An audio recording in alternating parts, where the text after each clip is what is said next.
So good day guys. So naisipan kong i-video na rin to sa magiging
tinutuka din ng mga native ko dati to eh.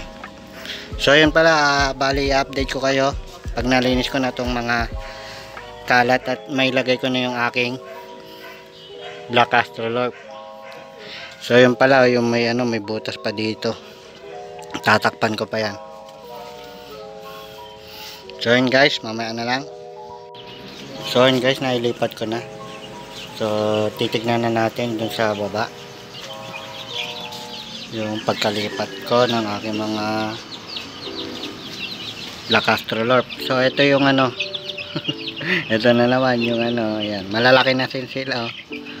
So pag after siguro mga na nila 4 weeks, isasama-sama ko na sila doon, Royal Rumble sila doon.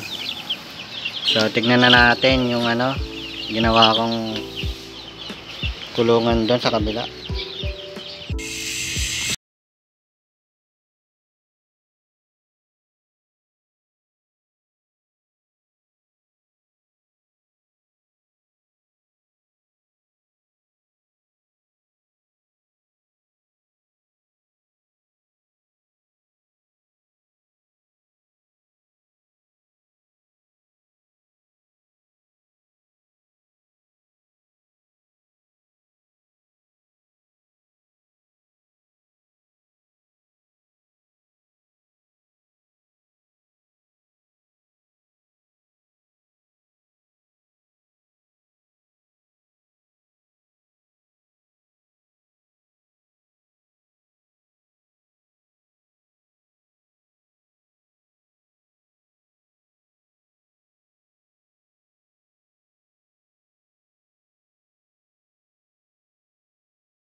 O yun, ayun.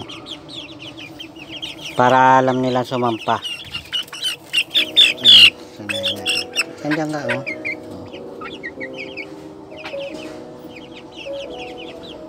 Isa. Ito.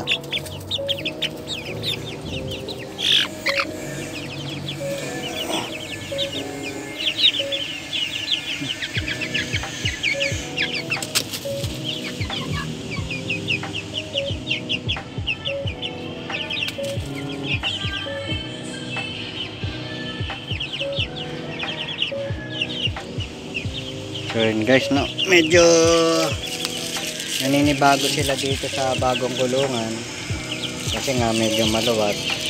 At least din na sila nag away-away. Kung mag-away man sila, madali na makakatakas yung binubuli nila. So di katulad sa maliit na kulungan, nagkakasakitan sila. Katulad nung yung maliit, ito maliit na yan, buti naman sa kanila wala pang yung nakakalbo sa ulo nila. So ayan, okay pa naman yung nila,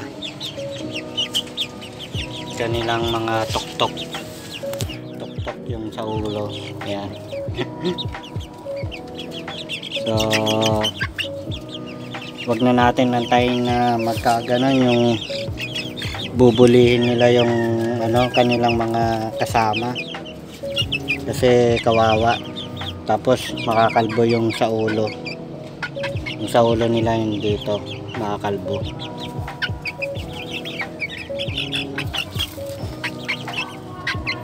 Ayan.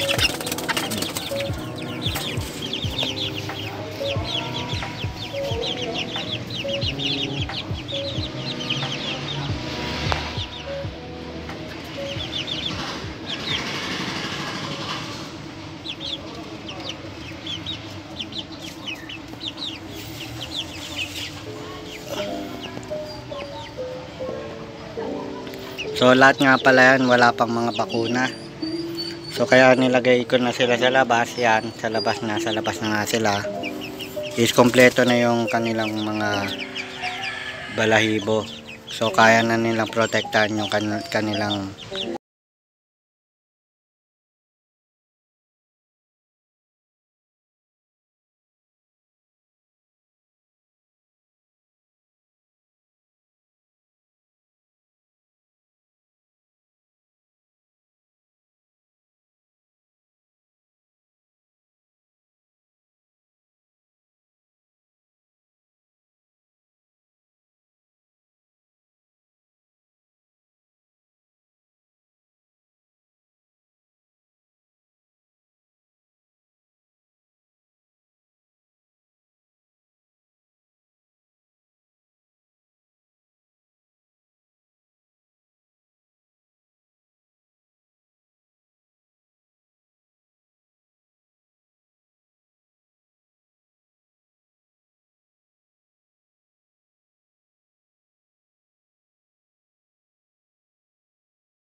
sa aking channel. So eventually hindi lang ganito yung aking gagawin. Magkakaroon din tayo ng programa sa pagpapalaki ng aking mga manok. So sa ngayon is tipid-tipid muna tayo sa pag-aalaga ng manok, pero yung pagkain nila at saka kanilang vitamins huwag nating tipidin. So yun guys, hanggang dito na ang aking video. Please subscribe po.